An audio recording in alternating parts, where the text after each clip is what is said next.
Good morning, sir. I'm Stephanie Florida, first year BSBA major in Marketing Management. This is my video presentation for our oral examination in Organization and Management. So, let me show you our first topic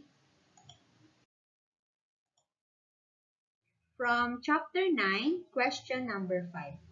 What opportunities and potential problems are posed by the formation of more than one coalition with an organization, each one advocating a different direction or alternative?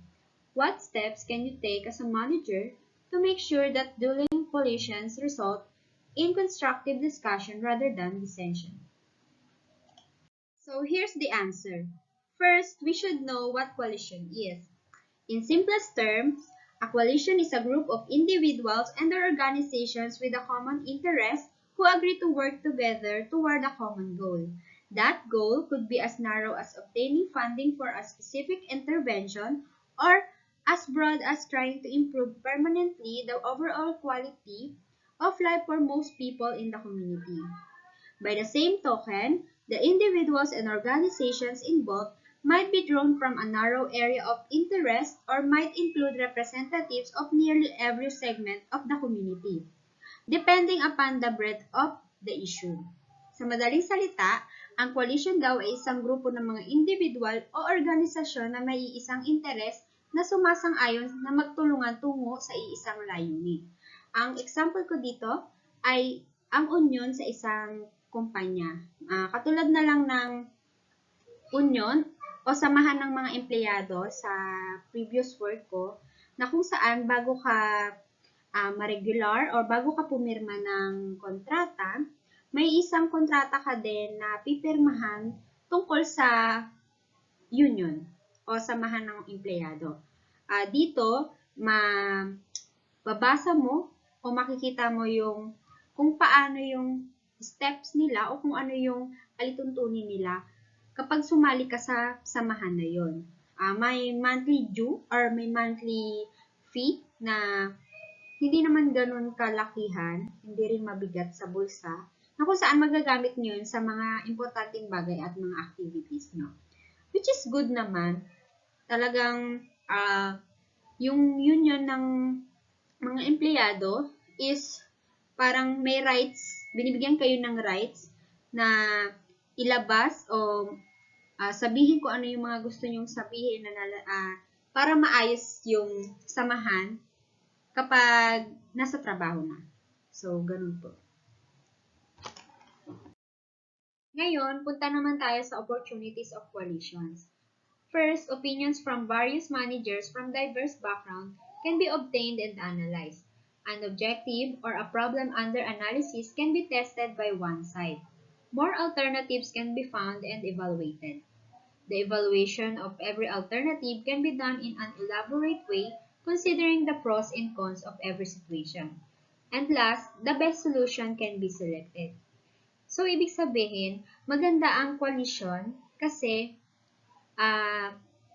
nakakapagbigay tayo ng opinion at nakakakuha ng mas magagandang idea mula sa iba't ibang managers o iba't ibang miyembro ng isang grupo upang mas mapadali at mas mapaganda ang magiging solusyon ng isang problema.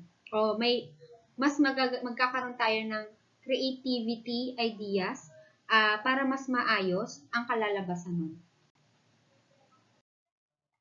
Siyempre, kung may opportunities, may mga potential problems din ang coalition. There can be conflict and chaos during the decision-making process to a greater degree. It may hamper the harmony and cooperation levels between the employees, and it may deviate from reaching the best solution. Ngayon, kapag sobrang dami na ng ideas and opportunities na isinishare ang bawat isa sa isang grupo, maaaring magkaroon ng pagsasalungat sa mga opinion ng bawat isa hanggang lumihis na yung pinakasolusyon ng layunin. Parang lumayo ka na sa topic. Lumayo na kayo, hindi na kayo direct to the point.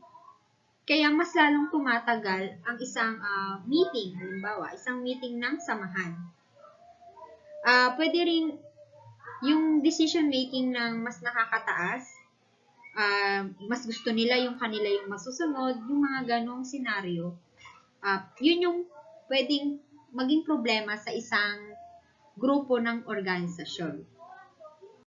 Kaya bilang manager, mahalaga na may mga steps ka upang mas maganda yung resulta ng inyong pag-uusap o talakayan. Ano-ano ito? The coalition discussions must be directed properly in reaching the best solution. There must be controlling measures during the process of discussions.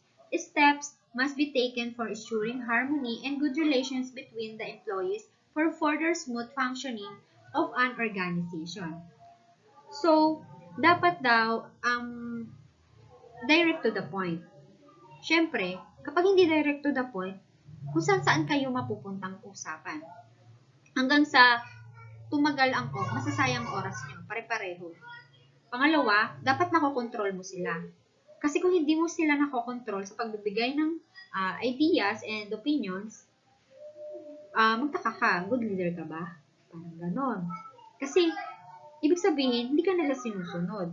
So, pag mga ganyang scenario, kailangan talaga paghandaan mo yung mga steps bago yung meeting o bago kayo mag-usap-usap.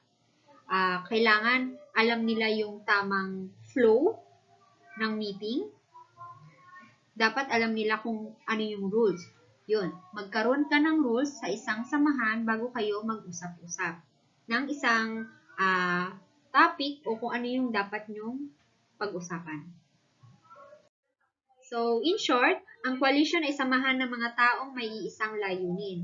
Ang pros and cons nito, isa na dun yung makakakuha ka nga naman ng ideas and opinions from other members, pero magdudulot din ito ng hindi pagkakaunawaan, lalo na kapag lumihis na kayo sa mismong solusyon ninyo sa problema. Kaya bilang manager, mahalaga na bago kayo magsimula o mag-umpisa sa talakayan, alam nila or may steps ka and rules na maibibigay upang maging smooth ang flow ng agenda ninyo. At mas mapabilis ang oras at mas makapunta kayo sa tunay na solusyon ng inyong problema.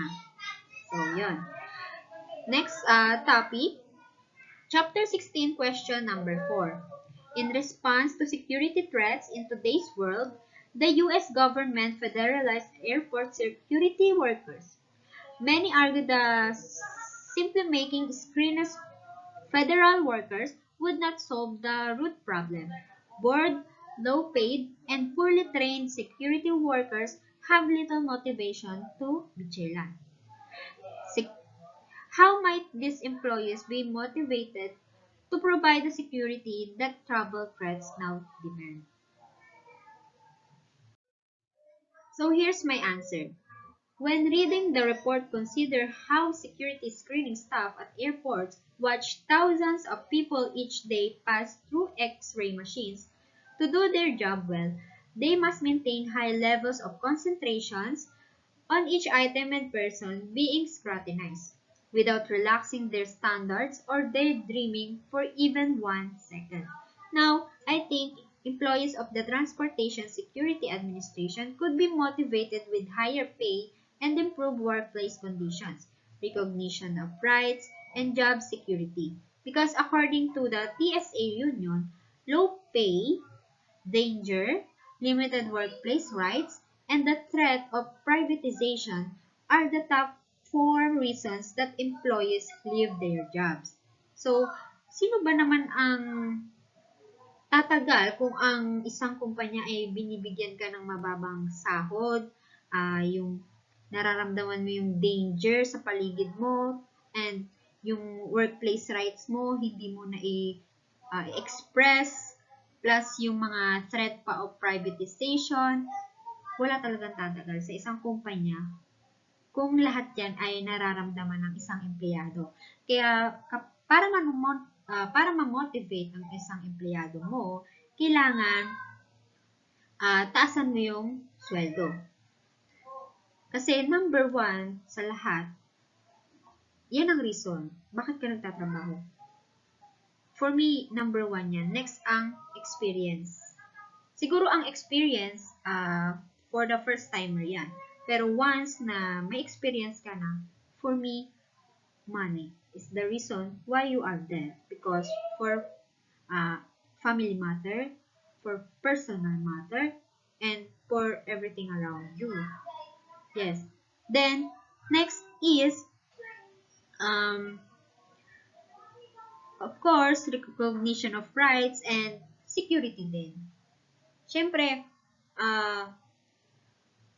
kapag secure ka sa isang lugar o sa pinagtatrabahunan mo, mas mapapanatag ka, mas makakapagtrabaho ka ng maayos, 'di ba? So kapag wala 'yan lahat, hindi ka talaga tatagal sa isang kumpanya dahil hindi ka secure, hindi secure ang future mo. That's why, that's my answer. And for the last question from chapter 2, question number 4, a management professor once said that for successful management, studying the present was most important. Studying the past was next, and studying the future was least important. Do you agree? Why? And my answer is yes, I agree. You want to study the present because that's where the up-to-date management thinking and practices are. You want to have a look at the past, starting with the recent past, because people made bad decisions or decisions that made sense at the time but turned out to be horrible. You don't want to repeat what they did, of course. And for about future, I think that is planning. Kumbaga, pinaplano mo kung ano yung gagawin mo in the future o sa mga susunod na araw na kukuha ka ng aral from past para magawa mo in present. Parang ganun. For me, studying future is planning. So, that's our topic for today. Thank you for watching, sir. God bless. Hi, my name is Simon Digisman. So I will proceed for my first question. What do you think is your dominant decision style? Is your style compatible with group techniques such as brainstorming and engaging in rigorous debate? Discuss. So I think my most dominant decision style is being a conceptual decision maker, because those who make decision with a conceptual style are big picture thinkers who are willing to take risks. They evaluate different options and possibilities with a high tolerance to ambiguity. They are social oriented and take time to consider big ideas and creative solutions. Conceptual decision makers look forward to what could happen if the decision is made. Their conclusion come from visualizing different opportunities and outcome for the future. They are strong in making long-term decision, and I believe that being a conceptual decision maker is the most dominant from the other decision style, because being a conceptual, uh, yeah, as I said, is a big picture thinkers who are willing to take risk, but that risk will be turn out be a positive effect. So going on with the second question, would you expect the structure of a company such as Facebook that operates almost entirely online to differ from the structure of a brick and mortar company such as AT&T that uses the internet for some things, such as customer service and business to business transaction? Why or why not? Online businesses such as Facebook function differently compared to brick and mortar services such as AT&T. Although they may have a few overlaps, a lot of their differences come from how they handle their customer services. Online companies give their service to their customer through online interaction. Since their product is completely used online, they don't have to visit or consult their customer if they encounter any problem regarding their usage of their online products. They are more on posting like that. So they Facebook don't need a brick and mortar company or style. I think like that. On the other hand, brick and mortar companies or business service, their customer primarily go through actual physical interaction.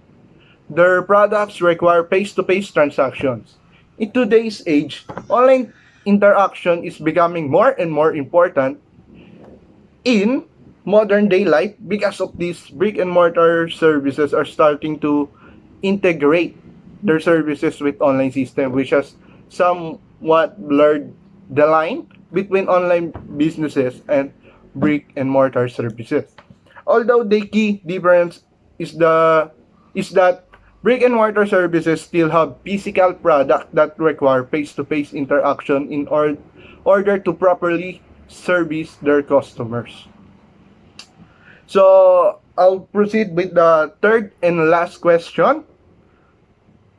Why do you think a large number of women are opting out of corporate management? Discuss whether this trend is likely to continue over the next years. I believe one key reason why women are opting out of corporate management is due to its extremely demanding nature. When women reach a certain age, their material instincts start to kick in, which make them want to have and raise a proper family or manage their family. Corporate management often require employees to fill in a big leader role, which can be very stressing and time consuming. Since most women want to start focusing more on their family after a certain age, most of them aren't willing to sacrifice their time for such demanding jobs, even if the pay might be worthwhile.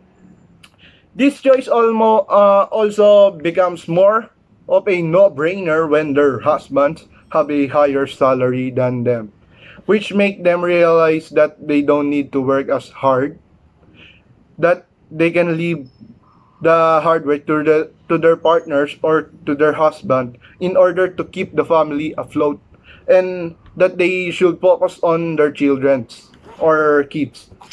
What also helps this happen is that men are more willingly to do the hard work or to do the hard work for a longer amount of time compared to women.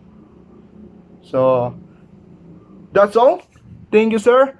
I hope you understand something, and thank you for teaching us in this semester. I hope you do well, sir. Thank you very much. Ingat po kayo.